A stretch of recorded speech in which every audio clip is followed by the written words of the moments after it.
Hello, my name is Stephanie Carol Newell, and today I'm talking to you about gun violence as a public health issue. Today we'll be talking about how gun violence relates in public health.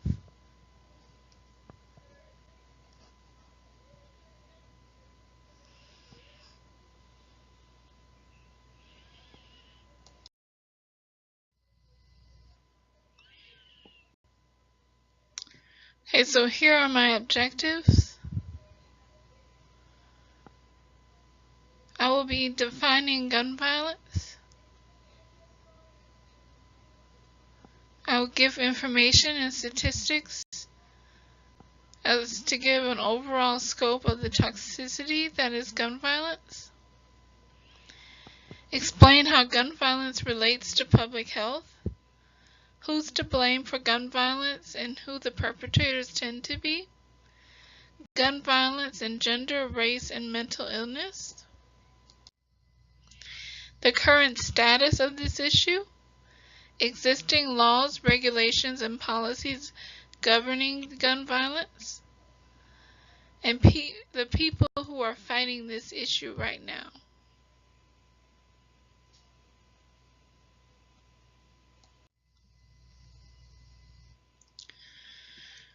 What is gun violence? Gun or gun-related violence is violence created with the use of a gun. Gun violence may or may not be considered criminal. Criminal violence includes homicide, assault with a deadly weapon, and suicide or attempted suicide, depending on jurisdiction.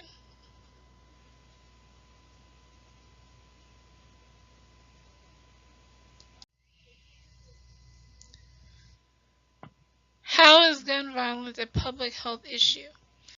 Gun violence is a leading cause of premature death in the U.S. Guns kill more than 38,000 people and cause nearly 85,000 injuries each year. Gun violence kills about 90 people per day in the United States, costing more than $200 billion. Gun violence is usually deeply rooted in culture as well.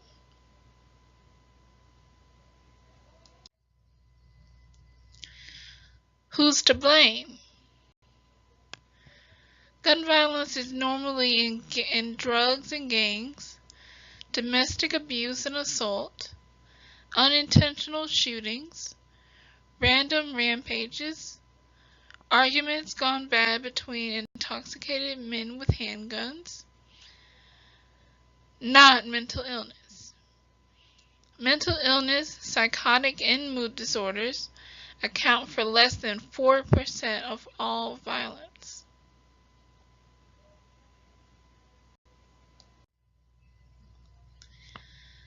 Gun violence and gender.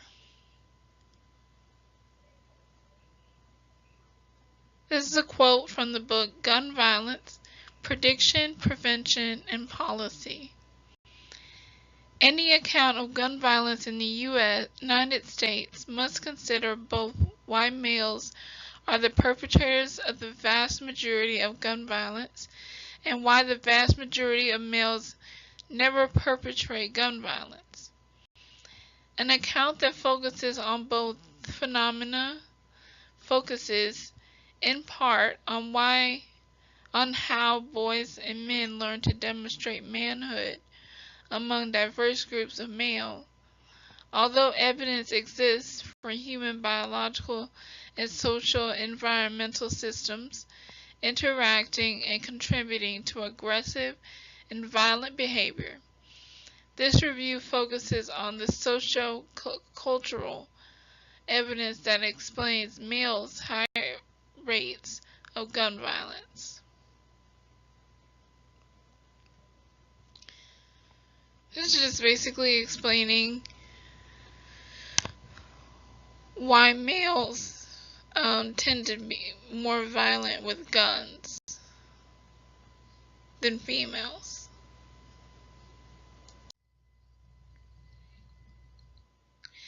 People at risk.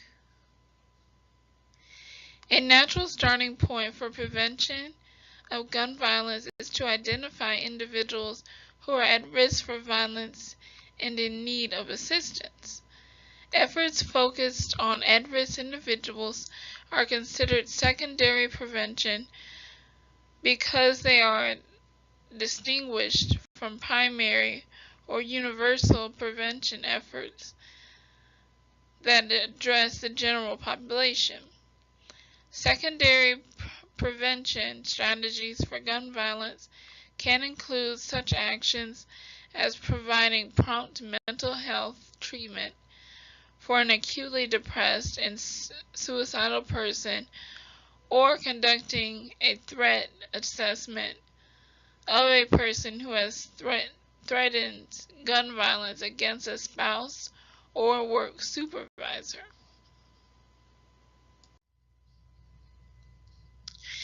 Okay, so these are some ways how to decrease school shootings. One way is to create a more emotionally inclusive environment. Some of these ways would be taking the time to listen to students, getting to know them better,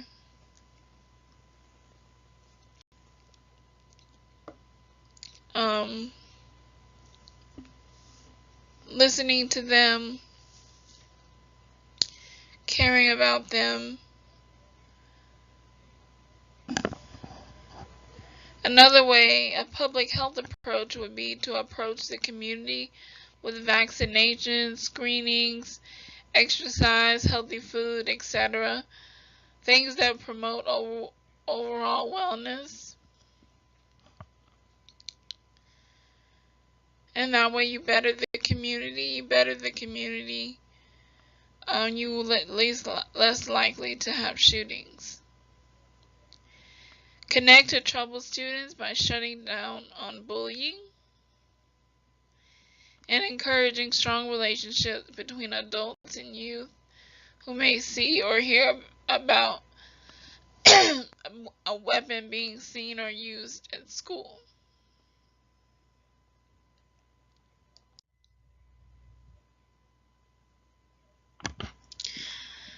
The status of gun violence. The American Public Health Association, or APHA, is very outspoken about the epidemic that is gun violence. APHA has a program that supports children to reach graduation instead of dying to gun violence. Quote, gun violence is the leading cause of premature death in the U.S. Guns kill more than 38,000 people and nearly 85,000 injuries per year.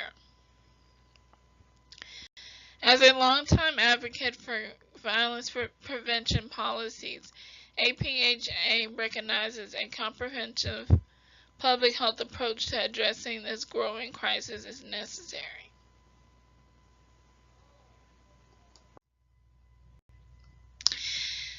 Existing laws and regulations. The Second Amendment of the U.S. Constitution states, a well-regulated militia being necessary to the security of a free state, the right of the people to keep and bear arms shall not be infringed. The National Firearms Act, or NFA, regulates gun ownership to some degree, including placing restrictions on the ownership of certain types of firearms. The NFA, for example, places restrictions on owning the sale or possession of short-barreled shotguns, machine guns, and silencers.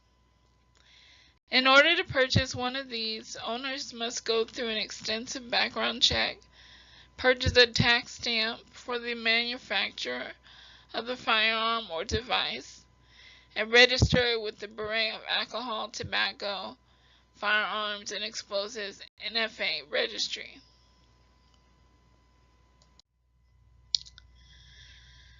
Under the Brady Handgun Violence Prevention Act, you cannot have a gun for personal or business reasons if You are convicted of a crime punishable by being in prison more than 1 year, are a fugitive from justice, are addicted to or illegally used a controlled substance, have been ruled mentally defective by a court or committed to a mental institution, are an illegal alien living in the U.S. illegally,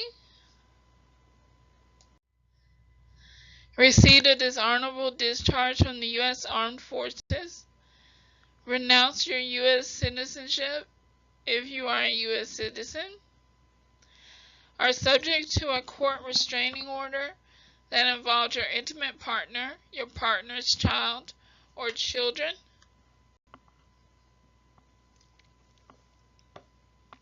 were convicted of domestic violence or any court of misdemeanor,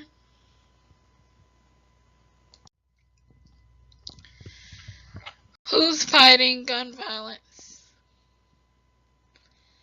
And I list several places: the Coalition to Stop Gun Violence, Clifford's Courage to Fight Gun Violence, Every Town for Gun Safety, Women Against Gun Violence, Moms Demand Action for Gun Sense in America, American Public Health Association, March for Our Lives.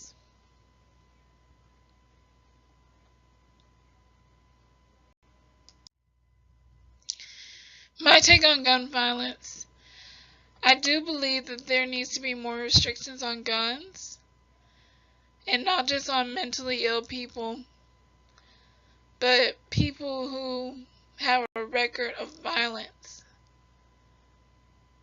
should not own guns. And it seems that people who have a record of being aggressive, being abusive,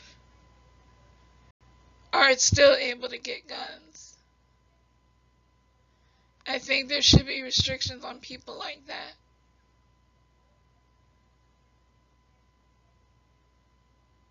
Thank you.